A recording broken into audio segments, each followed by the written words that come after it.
A consent decree was filed in federal court this month between the EPA and the current owner of a Superfund site in Gainesville. Last night, government agencies held a local public meeting to talk about the terms. As WFT's Michael Cadigan shows us, neighbors are still worried about the contamination and upset about the response.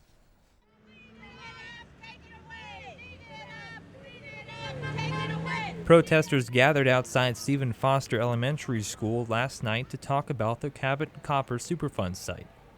The EPA is responsible because they're supposed to be for the protection of our people, for the American people, for the people who vote, okay? No for the big companies. Inside, the EPA and the Justice Department held a public forum on the process, which has stretched out for decades. People from the neighborhood voiced their concerns about increased cancer risks. Well, it's my hope that they will incorporate the comments that they heard from the citizens to the greatest degree possible, because I think that will enhance the cleanup of this site. At each site, the EPA assesses the risk to humans and the environment, and then they take steps in order to correct the risks.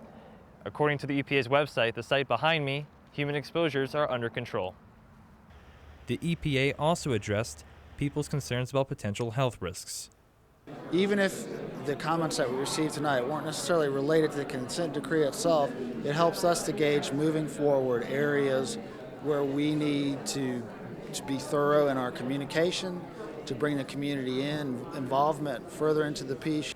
Almost everyone wanted more answers. Few are happy with the proposed consent decree between the EPA and the site owners because it calls for another cleanup rather than a buyout of homes.